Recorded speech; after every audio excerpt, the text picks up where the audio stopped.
The average American will spend more on cars than they will on their own retirement. Crazy, right? And most won't realize it until it's too late. Look, I need to ask you something before we go any further.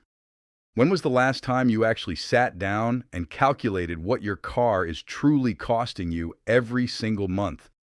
Not just the payment, everything. Because I promise you, the number is going to make your stomach drop.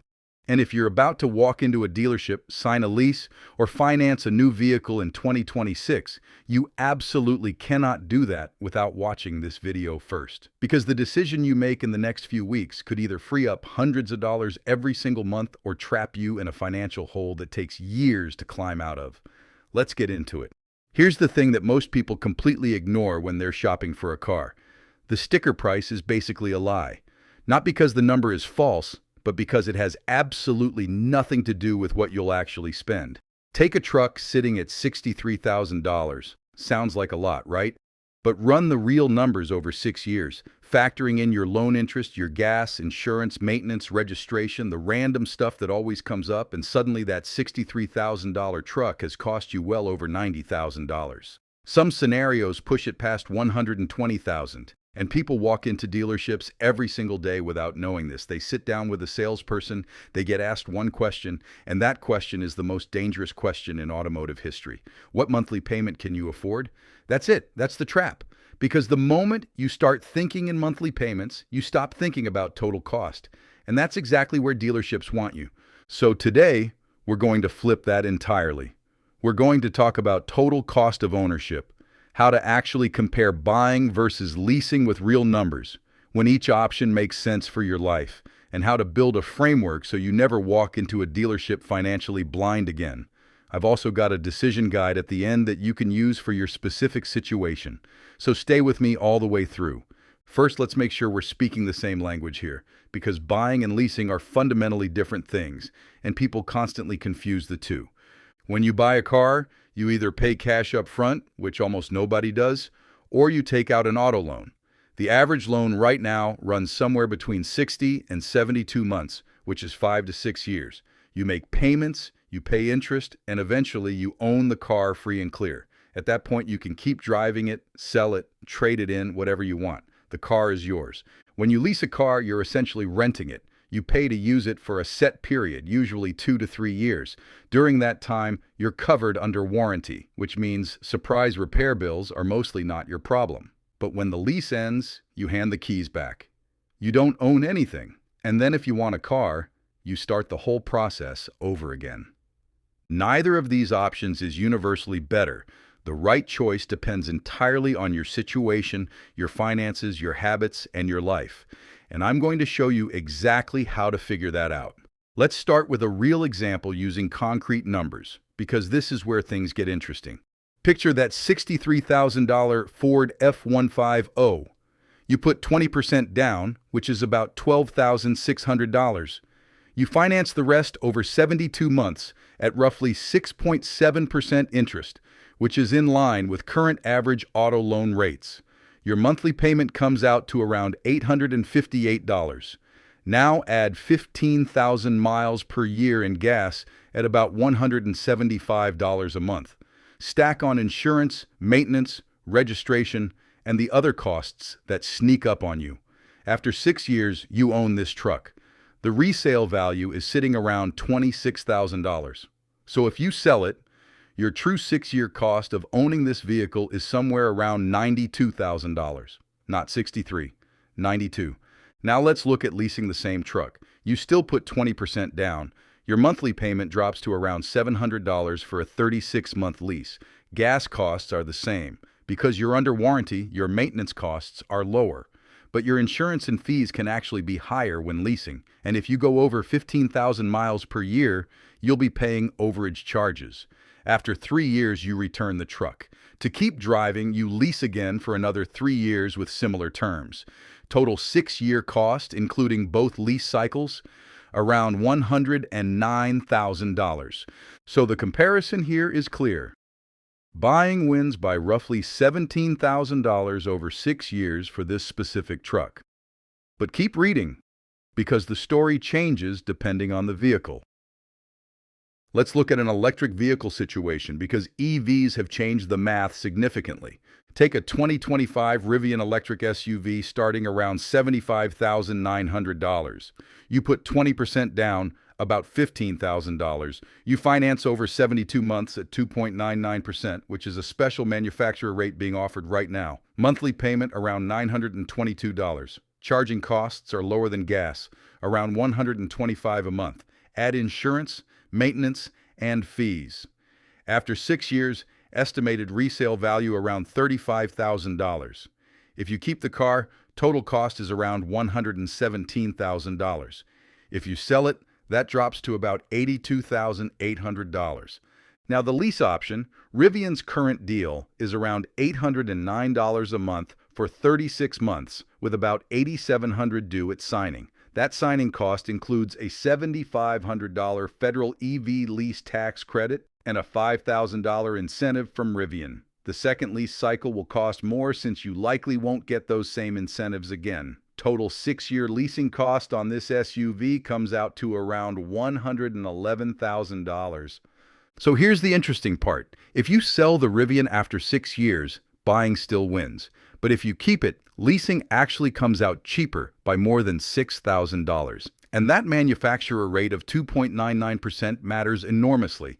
Most auto loans right now are around 6.5% or higher. When a manufacturer subsidizes the interest rate that low, they're essentially paying you to take the car. But those deals are time limited and usually only available to buyers with excellent credit. So always check the fine print. The takeaway from these numbers is that context is everything. There's no universal right answer. There's only the right answer for your specific situation with your specific vehicle. Now, I want to talk about something that most car buying advice completely skips over, and that's how high-income and financially sophisticated people actually approach this decision. Wealthy people don't walk into dealerships and ask what the monthly payment is. They run the numbers first. Some of them don't even step into a dealership at all. They have someone in their network who sources and negotiates the vehicle for them, sometimes having it delivered directly to their home for a test drive. Does that cost a little more in some cases? Maybe. But the time they save and the stress they avoid is part of what they value. More importantly, wealthy people treat vehicle decisions as intentional financial choices. Some of them lease for convenience, for cash flow control, or for business tax advantages. Others buy a car and hold it for a decade or more because they understand that long-term ownership is where the real financial value is. The strategy varies, but the common thread is intentionality. They run the math. They understand the total cost, and they factor in how the decision fits into their broader financial picture. What they don't do is fall for emotional scripts like leasing is throwing money away or real people pay cash. Those are just inherited opinions, not financial analysis.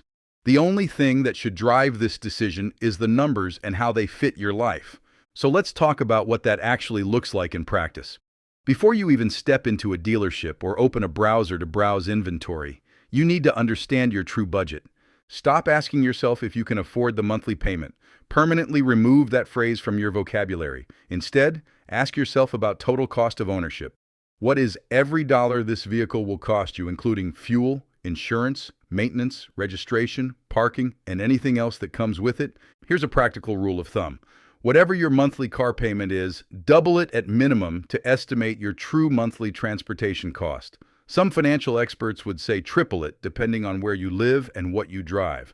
If your payment is $400 a month, plan for $800 to $1,200 a month all in. That's the number you need to be working with. Now zoom out and look at your entire financial picture. Add up all your fixed costs, your rent or mortgage, utilities, loan payments, subscriptions, and your total vehicle cost. That combined number should stay under 60% of your take-home pay. If adding a car payment pushes you over that threshold, the car is too expensive for you right now. Full stop. There's also a broader rule called the 2836 rule worth knowing. Your housing costs should stay under 28% of your gross income, and your total debt payments across everything, your car, student loans, credit cards, all of it, should stay under 36% of gross income. Use these as guardrails. And here's something that takes courage to hear. If you're already stretching financially, the best car decision you can make might be to keep driving whatever you currently have for as long as humanly possible. The longer you keep a car you own outright, the more financially powerful that decision becomes. Every month you drive a paid-off car is a month you're not paying interest on a depreciating asset. Now let's walk through when leasing actually makes sense, because it absolutely does for certain people in certain situations. Leasing makes sense if you genuinely love having access to the latest features and technology every 2 to 3 years. If you hate dealing with unexpected repair costs and you want that warranty protection. If you drive fewer than 12 to 15,000 miles per year, because going over lease mileage limits gets expensive fast. If you run a business and can use the lease payments as a tax deduction. If preserving your cash flow right now is a higher priority than long-term cost savings. Or honestly, if you simply love the experience of a new car regularly and you have the financial flexibility to support that choice without it hurting you. Buying makes more sense if you plan to keep the vehicle for 6 or more years. If you drive a lot, and mileage restrictions would be a problem. If you want to eventually eliminate the monthly payment entirely. If you're comfortable handling repairs or setting aside money for post-warranty maintenance. And if you want to build equity, you can eventually convert back into cash when you sell. Here's a simple framework you can use to make this decision systematically. Start with the first question. Do you actually need a car at all? This sounds obvious, but it's worth asking seriously. Depending on where you live, public transportation, ride-sharing, cycling, and working from home arrangements might make owning a car more expensive than not owning one. Run those numbers honestly before assuming a car is mandatory. If you do need a vehicle, ask yourself next whether you have the cash to buy a reliable used car outright. A car that's 2 to 3 years old has already taken its steepest depreciation hit. The original owner absorbed that loss. You get a vehicle that's used maybe 10% of its useful life, but costs roughly half what it did new. If you have the cash to do this, it is almost always the smartest financial move available to you. If you don't have the cash, ask how long you plan to keep this car. If the answer is less than 3 years, leasing becomes a reasonable option. If you're keeping it more than 3 years, financing makes more sense because eventually you pay off the loan and own an asset you can sell or continue driving for free. If you're leaning toward leasing, ask yourself how many miles you drive annually. Under 15,000 miles per year and leasing stays workable. Over 15,000 and those overage penalties will eat you alive. If you're leaning toward financing, ask whether you can put at least 20% down. If yes, finance it. Try to get the shortest loan term you can actually afford, somewhere between 36 and 60 months. Watch your interest rate. If it's above 7%, it may be worth spending a few months improving your credit score before locking in a loan. If you can't put 20% down, look for a less expensive vehicle where you can hit that threshold. One thing I want to address specifically is the question of pre-owned versus new. Buying used is often the overlooked third option that beats both new car financing and leasing in pure financial terms. When you buy a car that's 2 or 3 years old, someone else has already paid the depreciation tax. A brand new car loses a significant chunk of its value the moment it leaves the lot. By year 3, a vehicle can lose close to half its original value. You can buy that car, drive it for another 8 to 10 years, and your cost per year of ownership goes down dramatically the longer you hold it. Now let's talk about subscriptions, because this is something that catches a lot of people off guard. Car manufacturers are aggressively moving towards subscription models for features that used to be included. Things like heated seats, advanced driver assistance features, connectivity packages, and maintenance plans. General Motors reportedly pulled in $5 billion from subscriptions in 2025 alone. And with major manufacturers following that trend, this is only going to increase. When you're calculating your total cost of ownership, you need to factor in any subscriptions you plan to use. They add up faster than you think. There's also the question of how your credit score impacts your financing costs. A 2% difference in your interest rate over a 60 to 72-month loan can cost you thousands of dollars. Before you shop for a car, check your credit score. Know where you stand. If your score is below where you want it to be, a few months of focused work to improve it could save you a significant amount of money over the life of a loan. Let me give you a real-world illustration of what all of this means at the human level, not just in spreadsheet terms. Imagine someone paying $800 a month on a car payment. Add gas, insurance, maintenance, and parking if applicable. You're looking at $1,100 to $1,300 a month just in transportation. For many people, that's the single biggest line item in their entire budget after housing. Now imagine redirecting even half of that towards savings and investments. The long-term compounding effect of that money, invested consistently over decades, is genuinely life-changing. The car is a depreciating liability. Your investments are working for you. Choosing which one gets your money first is one of the most consequential financial decisions you will ever make. I'm not saying don't drive something you enjoy. I'm saying understand what that enjoyment actually costs you in total and make the decision with your eyes wide open. The last thing I want to leave you with is this. The average vehicle on American roads today is over 12 years old. That means people who bought cars and kept them are still driving those cars. And financially speaking, those are often the people who are quietly ahead. Because every year past your loan payoff that you drive the same car, your effective cost per mile drops. The car gets cheaper to own over time, not more expensive. The worst financial pattern you can fall into is the endless upgrade cycle. You pay off a car, it feels weird not having a payment, and you go buy another one.